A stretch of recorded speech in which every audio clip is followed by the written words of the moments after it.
ยวเรามาต่อกันในสเต็ปที่2เนาะสเต็ปที่2นี่ก็คือการเทรดตามทานเนี่ยครับต่างๆเนาะสำหรับการเทรดใน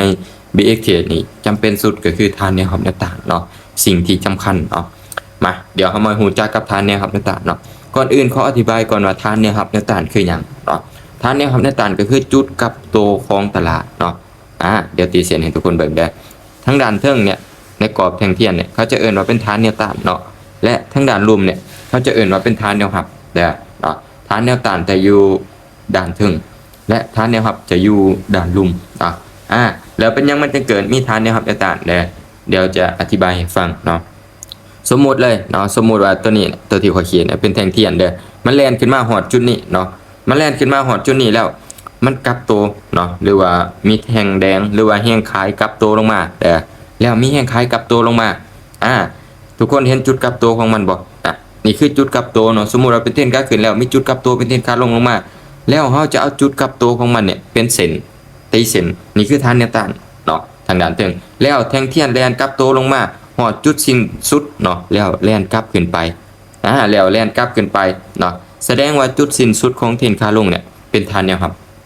นี่คือฐานแนวรับเนาะทางด้านลุ่มเนี่ยจะเอิ้นว่าเป็นฐานแนวรับแสดงว่าเราจะตีเส้นไว้ประมาณนี้นี่คือเบิ่งวิธีการเบิ่งฐานแนวรับในต้านแสดงว่าแท่งเทียนหรือว่าแท่งเทียนที่เราจะเทรดมันจะแล่นอยู่ในกรอบราคาของเราเนี่ยมันจะแล่นขึ้นแล่นลงอยู่ในกรอบราคาของเราเนาะมันจะไปประมาณนี้เนาะเดี๋ยวจะมาให้เบิ่งแท่งเทียนตัวจริงบัดนี้เนาะเดี๋ยวจะให้เบิ่งแท่งเทียนตัวจริงเด้อเนาะนี่คืออยู่ในช่วงเทียนขาขึ้นทุกคนเห็นบ่อยู่ในช่วงเทียนขาขึ้นเด้อเดี๋ยวเขียนให้เบิ่งชัดๆเนาะแป๊บนึง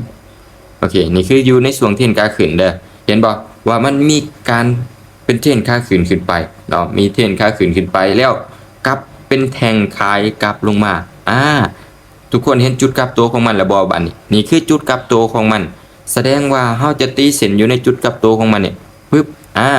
หลังจากนั้นมันแล่นเป็นเทรนขาลงมาเนาะแล่นเป็นเทรนขาลงมาแล้วมีการกลับตัวเป็นแท่งเขียวขึ้นไป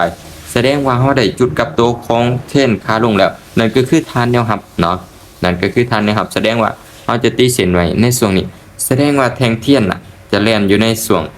ที่เฮาเทรดนี่เนาะมันจะแล่นอยู่ในประมาณนี้สำหรับแท่งเทียนที่เฮาจะเทรดได้มันจะบ่หลุดออกจากกรอบแต่เนาะ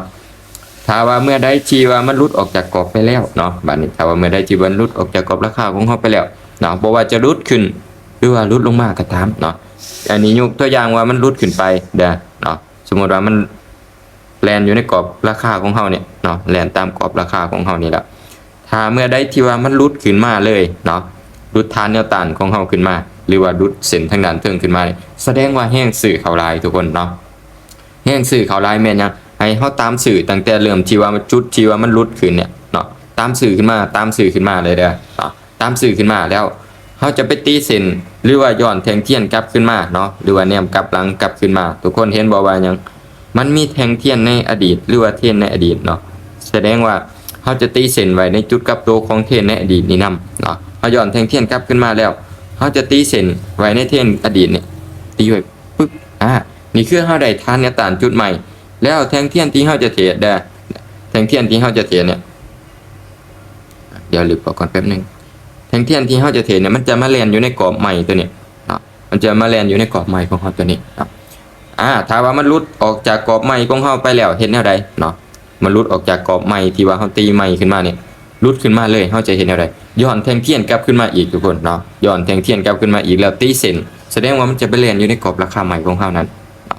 เทรนขาลงคือกันเด้อเนาะถ้าว่าเทรนขาลงคือกันเดี๋ยวลบเส้นออกก่อนเนาะโอเคเดี๋ยวลบเส้นออกก่อนถ้าว่ามันหลุดออกจากกรอบเทรนขาลงของเฮาคือกันบัดนี้เนาะถ้าว่ามันหลุดเป็นเทรนขาลงมาเด้อมันหลุดเป็นเทรนขาลงมาเลยเฮาจะเฮ็ดแนวใดเนาะสำหรับเวลามันหลุดกันเป็นเทรนขาลงมาเฮาเพียงแต่ย้อนแท่งเทียนกลับขึ้นมาทุกคนย้อนแท่งเทียนกลับขึ้นมาแล้วมาตีเส้นถ้าหากว่ามีแท่งเทียนหรือว่าจุดกลับตัวของตลาดในอดีตแม่นเฮาตีเส้นไว้เนาะแม่นเฮาตีเส้นไว้เด้อแสดงว่าแท่งเทียนที่เฮาจะเทรดมันจะมาแล่นอยู่ในกรอบราคาใหม่ของเฮาเนี่ยเนาะมันจะแล่นอยู่ในกรอบราคาใหม่ของเฮาถ้าว่ามันหลุดเส้นราคาใหม่ของเฮาแม่นเฮาตามขายลงมาเรื่อยๆเนาะบัดนี้จะไปเทรดอยู่ในตลาดตัวจริงให้ทุกคนเบิ่งได้มาสู่หน้ากราฟตัวจริงเลยเนาะบัดนี้เนาะมาสู่หน้ากราฟตัวจริงสำหรับวิธีการเบิ่งฐานเนี่ยครับต่างๆเด้อทุกคนได้ เราจะเบิ่งจุดที่ว่าไก่โตของเราก่อนเนาะจุดเล็กๆน้อยๆที่ว่ามันไก่โตของเราน่ะเราจะตีเส้นไว้ก่อนเนาะคือปัจจุบันเนี่ยเนาะเดี๋ยวจะตีเส้นให้เบิ่งได้ว่ามันอยู่จุดใดเนาะอยู่ใน BX Trade นี่ก็มีเส้นให้ตีเนาะมีหลากหลายเส้นให้เราได้ตีเรามาที่ทางซ้ายมือเนี่ยแล้วคลิกออกมาได้เลยเส้นนะแล้วมาตีเส้นปัจจุบันเนี่ยหรือว่าจุดกลับตัวของมันปัจจุบันเนี่ยนี่เด้อจุดเล็กๆน้อยๆนี่บ่ควรพลาดเด้อจุดเล็กๆน้อยๆตีไว้โลดเพราะว่าตลาดช่วงนั้นมันไซด์เวย์อยู่เนาะเราจะตีเส้นไว้เลยแล้วเราจะเทรดอยู่ในกรอบราคาของเราหรือว่าจุดกลับตัวของมันอยู่ในปัจจุบันเนี่ยเนาะสำหรับวิธีการเทรดเด้อถ้าว่าเป็นเทรดค่าขึ้นให้ตามสื่อแต่อย่างเดียวสำหรับวิธีการเทรดในส่วนเทรดค่าลงเมนให้ตามขายแต่อย่างเดียวเนาะมันจะบ่ได้วินทุกออเดอร์หรอกแต่ว่าถ้าว่าเทรดค่าลงส่วนหลายเฮาตามขายแล้วมันจะเป็นแท่งแดงเนาะถ้าว่าเทรดค่าขึ้นส่วนหลายแล้วมันจะเป็นแท่งเขียวเฮาตามสื่อไปเลยเนาะคือปัจจุบันนี้เห็นบ่มันมาต่ำกับกรอบราคาเนาะมันมาต่ำกับกรอบราคาแล้วมันแล่นไปเทรดค่าขึ้นไปมีโอกาสที่ว่าจะไปแตะเส้นแนวต้านของเฮาเนาะฉะนั้นออเดอร์นี้เฮาจะซื้อเด้อออเดอร์นี้แม่นเฮาจะซื้อเนาะ แต่ก่อนอื่นขออธิบายหรือว่าแนะนำให้ก่อนเนาะว่าการเทรดมันบ่ได้วินทุกออเดอร์ทุกคนเนาะมันบ่ได้วินทุกออเดอร์มันบ่มีออเดอร์ใดที่วิน 100%เนาะมันมีแต่มันมีได้และมันมีเสียเนาะฉะนั้นเราจะใส่สูตรคูณเงินหรือว่าสูตรเดินเงินเราจะไปเน้นในออเดอร์หนึ่งออเดอร์เดียวมันเป็นไปบ่ได้เนาะฉะนั้นเราจะใส่สูตรคูณเงินเอาเนาะมันบ่มีเทคนิคใดที่วิน 100%เราจะพยายามเดินคูณเงินให้ได้กำไรนะบ่ออกก็อินหรือว่าบ่ออกก็เดินใหญ่ถ้าว่าออกก็เดินใหญ่ไปแล้วมันจะบ่มีโอกาสที่ว่าจะคูณเงินไปต่อได้อีกเนาะโอเคเบิ่งออเดอร์นี้นำกันเด้อเบิ่งออเดอร์นี้นำกันโอเคผ่านไปเนาะเดี๋ยวจะอธิบายให้สาเหตุที่ว่ามันผิดพลาดเนาะก็คือในออเดอร์เราถ่าเด้อในแท่งเขียวเมื่อก่อนนะเนาะในแท่งเขียวเมื่อก่อนเดี๋ยวตีเส้นในแท่งเขียวแท่งนี้ทุกคนเห็นบ่ว่าหยังมันไปจำกับกรอบราคาหรือว่ามันไปจำกับกรอบแนวต้านเนาะถ้าว่าแท่งเดียวขึ้นจำกับกรอบแนวต้านอย่างนี้ให้เฮาขายเด้อหลังจากที่เฮาออกออเดอร์ไปแล้วเนาะมันจำกับกรอบแนวต้านแล้วเบิ่งแท่งออเดอร์เราถ่าตัวนี้เนาะถ้าว่ามันลงมาบ่จำแม่นเฮาขายต่อมันเริ่มจะกลับหัวลงมาจากฐานแนวต้านเด้อเดี๋ยวตีเส้นให้เบิ่งเนาะมันเริ่มจะกลับหัวลงมาจากกรอบแนวต้านแม่นให้เฮาตามขายลงมาแล้วถ้าเบิ่งก่อนว่ามันลงมาจำกับกรอบแนวรับแล้วบ่ถ้าว่ายังบ่ทันจำกับกรอบแนวรับแม่นให้เฮาขายต่อเนาะถ้าว่ามันจำแล้วเฮาเกียมเข้าซื้อเนาะนี่คือเทคนิคการเทรดเนาะมันบ่ได้วินทุกออเดอร์เนาะมันจะมีได้และมันมีเสียเฮาพยายามใส่สูตรเดินเงินเอาเนาะออกออเดอร์แรกประมาณ2เหรียญหรือว่า3เหรียญเนาะเพื่อเฮาจะได้คูณเงินไปต่อในออเดอร์ถัดไปเห็นบ่เฮาพลาดออเดอร์แรกบ่เป็นหยังเนาะ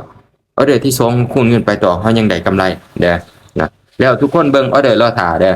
ถ้าว่าออเดอร์รอท่าเนี่ยมันหลุดกรอบราคาของเฮาลงมาเฮาก็เพียงแต่มาตีเส้นใหม่เนาะมาตีเส้นใหม่ย้อนเทรนกลับขึ้นมาหรือว่าย้อนแท่งเทียนกลับขึ้นมาเบิ่งแท่งเทียนในอดีตว่าเคยมีจุดกลับตัวที่ต่ำสุดในช่วงนั้นแล้วบ่ถ้าว่าเห็นแล้วปุ๊บตีไว้เนาะแสดงว่าแท่งเทียนเนี่ยจะแล่นลงมาหากรอบราคาตัวนี้แม่นในช่วงนี้แม่นให้เฮาหยังให้เฮาขายอย่างเดียวเด้อให้เฮาขายอย่างเดียวจนกว่ามันจะลงมาอยู่ในกรอบราคาใหม่ของเฮาแสดงว่าแท่งเทียนเนี่ยจะมาแล่นอยู่ในกรอบราคาเนี่ยมันจะแล่นขึ้นแล่นลงอยู่ในกรอบราคาตัวใหม่ของเฮานี่เนาะตามที่เฮาเว้าเนาะแฮ่งซื้อเข้าหลายให้เฮาขายแฮ่งขายเข้าหลายให้เฮาซื้อสำหรับวิธีการเทรดเด้อแล้วถ้าว่ามันบ่แล่นอยู่ในกรอบราคาของเฮาตัวนี้เด้เนาะมันลงมาแล้วมันบ่แล่นอยู่ในกรอบราคาของเฮาตัวนี้ถ้าเกิดว่ามันทะลุลงมาเลยเฮาจะเฮ็ดแนวใดเนาะตามที่เฮาว่าไว้ในขั้นต้นเนาะถ้าว่ามันทะลุลงมาเลยเด้อแล้วเฮาเพียงแต่ย้อนแท่งเทียนกลับขึ้นมาย้อนแท่งเทียนกลับขึ้นมาถ้าว่าเห็นแท่งเทียนที่ว่ามันเคยกลับตัวในอดีตแม่นตีเส้นไว้แม่นตีเส้นไว้ตีเส้นไว้ปุ๊บแนวนี้เนาะแล้วย้อนกลับมาเทรดย้อนกลับมาเทรดอยู่ในปัจจุบันนี่แสดงว่ากราฟน่ะจะแล่นลงมาต่ำกับกรอบแนวรับต่างๆของเฮาในปัจจุบันเนาะแล้วกรณีที่ว่ามันบ่มีแท่งเทียนเด้เนาะกรณีที่ว่ามันบ่มีจุดพักตัวในอดีตเฮาจะเห็นแนวใดเฮาก็บ่ตีเนาะเฮาก็บ่ตีเพียงแต่เฮาตีเส้นไว้เนาะ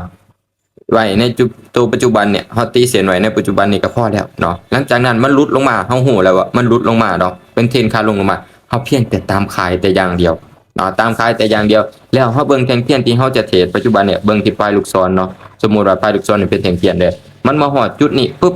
แล้วมีแห่งสื่อผลักดันราคาขึ้นไปปุ๊บแห่งสื่อผลักดันราคาขึ้นไปปุ๊บแสดงว่าจุดเนี่ยมันเป็นจุดกลับตัวใหม่เนาะ มันเป็นจุดกลับตัวใหม่จุดโลจุดใหม่เนาะเฮาจะตีเส้นไว้จุดที่ว่ามันกลับตัวเนี่ยแล้วราคานะมันจะแล่นอยู่ในกรอบราคาของเฮาตัวนี้แต่มันจะแล่นอยู่ในกรอบราคาของเฮาตัวนี้นี่คือเทคนิคการเทรดเนาะตามทางเนี่ยครับต่างๆแล้วถ้าว่ามันรุดขึ้นเป็นเทรนขาขึ้นเด้อกรณีที่ว่ามันรุดเป็นเทรนขาขึ้นแบบนี้เดี๋ยวจะตีเส้นให้เบิ่งเนาะถ้าว่ามันรุดเป็นเทรนขาขึ้นเนาะแต่เช่นเดียวกันเลยเพียงแต่หย่อนแทงเทียนกลับขึ้นมาแล้วก็ตีเส้นคือกันเนาะใส่เท็กซ์ใส่เทคนิคเดียวกันเลยเนาะใส่เทคนิคเดียวกันเลยหย่อนแทงเทียนกลับขึ้นมาเด้อถ้าว่ามันรุดเป็นเทรนขาขึ้นมาสมมุติว่ามันแล่นอยู่ในกรอบตัวนี้แล้วมันเกิดทะลุฐานแนวต้านขึ้นมาเอาเพียงแต่หย่อนแทงเทียนเนี่ยกลับขึ้นมาแล้วมาตีเส้นแล้วก็เทรดอยู่ในกรอบราคาเนาะแล้วก็เทรดอยู่ในกรอบราคาถ้าว่ามันรุดขึ้นไปเนาะมันรุดขึ้นไปแม่นให้เฮานำซื้อแล้วย้อนแทงเทียนกลับขึ้นมาหาฐานแนวต้านย้อนแทงเทียนหาฐานแนวต้านแล้วตีเส้นไว้อีกเนาะนี่คือเทคนิคการเทรดตามฐานแนวรับแนวต้านแล้วก็อีกอันนึงนั่นก็คือถ้าว่าแทงเทียนแล่นบ่ถึงฐานแนวรับแนวต้านของเฮาจะเฮ็ดแนวใดเนาะคือยกตัวอย่างเลยในช่วงนี้แทงเทียนมันแล่นเป็นเทรนขาขึ้นไปแม่นบ่แล้วมันมีการกลับตัวลงมาก่อนที่ว่ามันจะถึงฐานแนวต้านนะมันบ่ทันถึงฐานแนวต้านแต่ว่ามันมีการกลับตัวลงมาก่อนเนาะถ้าว่ามันมีการกลับตัวลงมาก่อนแนวนี้แสดงว่าแฮงขายกลับตัวกระทันหันฉะนั้นให้เฮาตีเส้นไว้เลยเนาะให้เฮาตีเส้นไว้เลยในระหว่างที่ว่ามันมีการกลับตัวนี่ตีเส้นไว้ปึ๊บหลังจากนั้นขายตามมันต่อแล้วถ้าว่าขายตามมันต่อขายตามมันลงมาแล้วเนาะขายมาฮอดจุดนี้อันนี้คือกรณีสมมุติขายมาฮอดจุดนี้แล้วมีแฮงซื้อกลับผลักดันราคาขึ้นไปเนาะกลับผลักดันราคาขึ้นไปเนาะแสดงว่าจุดที่ว่ามันกลับตัวนี่เฮาตีเส้นไว้อีกเนาะแสดงว่ามันกลับตัวอยู่จุดใดเฮาจะตีเส้นอยู่จุดนั้นบ่จำเป็นต้องฮอดฐานแนวรับแนวต้านเด้อแล้วในกรณีที่ว่ามันใกล้จะแตะฐานแนวรับแนวต้านนั่นคือกันเนาะสมมุติว่ากรณีนี้มันเลื่อยลงมาใกล้จะฮอดฐานแนวรับของเฮาในกรณีที่ว่าใกล้จะฮอดฐานแนวรับของเฮาเนี่ยเฮาเบิ่งก่อนว่ามันจะลงมาแตะแล้วมันจะขึ้นไปต่อหรือว่ามันลงมาแตะแล้วมันจะทะลุในกรณีที่ว่ามันใกล้ฐานแนวรับแนวต้านแม่นจุดที่ควรระวังเนาะเบิ่งว่ามันจะแตะแล้วมันจะกลับตัวหรือว่ามันจะแตะแล้วมันจะทะลุฐานแนวรับแนวต้านถ้าว่ามันไกลแหละคือจุดที่ควรระวังโอเคสำหรับคลิปนี้จะฝากไว้สำนี้เนาะถ้าว่าใครบ่เข้าใจสามารถกลับไปเบิ่งคลิปคืนได้เนาะ